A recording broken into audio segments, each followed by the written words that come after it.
गणेशोत्सव काळात पर्यावरणपूरक सण साजरा करण्यावर भर देण्याचं आवाहन नेहमीच केलं जात असतं। मात्र त्याबाबत उपाय खूप कमी लोक शोधत असतात।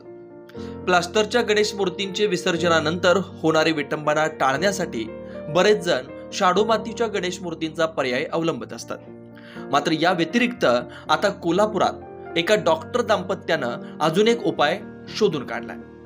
या दाम्पत्यानं देशी गायीच्या शेणाचा वापर करून यंदा गणेश मूर्ती बनवल्या।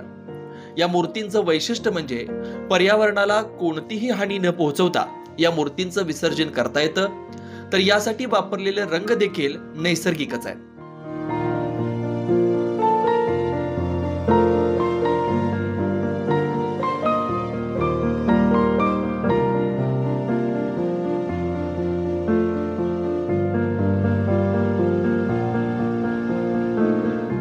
कोल्हापूरच्या राधानगरी तालुक्यातील धामोड या गावी डॉक्टर विश्वास बीडकर व डॉक्टर शोभा बीडकर हे दाम्पत्य राहतं।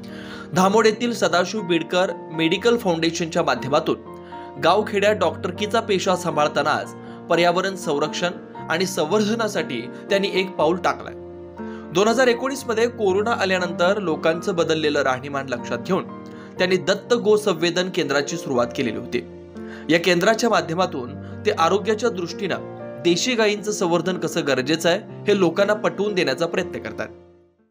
नमस्कार, मी डॉक्टर विश्वास सदाशिव बीडकर, माझी पत्नी डॉक्टर शोभा विश्वास बीडकर। आम्ही धामोड येथे श्री दत्त गो संवर्धन या देशी भारतीय गायींची गोशाळा गेली 4 वर्ष चालवत आहोत। या गोशाळेच्या माध्यमातून आम्ही या वर्षी गोमय गणेश मूर्ती निर्मिती करण्याची संकल्पना राबवत आहोत। याच्यामध्ये गोमय गणेश म्हणजे देशी गायीच्या शेणापासून बनवलेल्या गणेश मूर्ती या पूर्णतः पर्यावरणपूरक असून प्रदूषण विरहित आहेत। याच्यामध्ये जे कलर वापरले आहेत ते सुद्धा नैसर्गिक स्वरूपाचे कलर आहेत। ही मूर्ती पाण्यामध्ये 1 तासामध्ये विरघळते। याच्यासाठी म्हणजे नदी प्रदूषण, तलाव प्रदूषण असे कुठल्याही प्रदूषण होत नाही। या वर्षी आम्ही प्रायोगिक तत्वावर ही मूर्ती निर्मिती करण्याचे नियोजन केले। पुढील वर्षीपासून लोकांच्यासाठी घरगुती गणेश मूर्ती आपल्याकडे उपलब्ध होतील। 19 गायींच्या या केंद्रामध्ये हे बीडकर दाम्पत्य स्वतः कष्ट करून गायींच्या दुधापासून वेगवेगळी औषधं, तूप तसेच इतर अनेक उत्पादनं बनवत आहेत। त्यातच आता यावर्षी दोघा पती पत्नींनी मिळून गायीच्या शेणापासून गोवर्धन गणपती बनवण्याची संकल्पना राबवली। आमची दत्त गोसंवर्धन गोशाळा धामोडमध्ये आहे।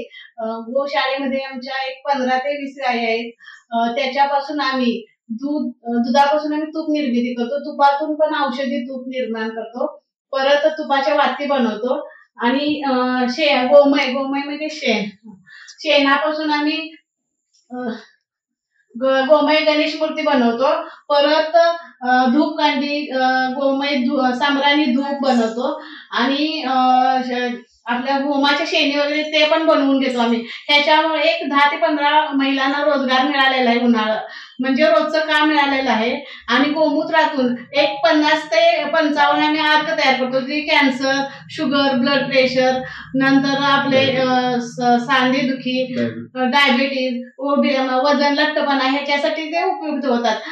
मुंबई येथे प्रशिक्षण घेऊन अल्पावधीतच त्यांनी पर्यावरणपूरक अशा सुंदर गणेश मूर्ती तयार केल्या। या मूर्ती वजनाने हलक्या, नैसर्गिक रंग वापरून बनवल्यानं या मूर्तींमुळे पर्यावरणाला कोणतीच हानी पोहोचणार नाही, असं बीडकर पती पत्नी सांगतात।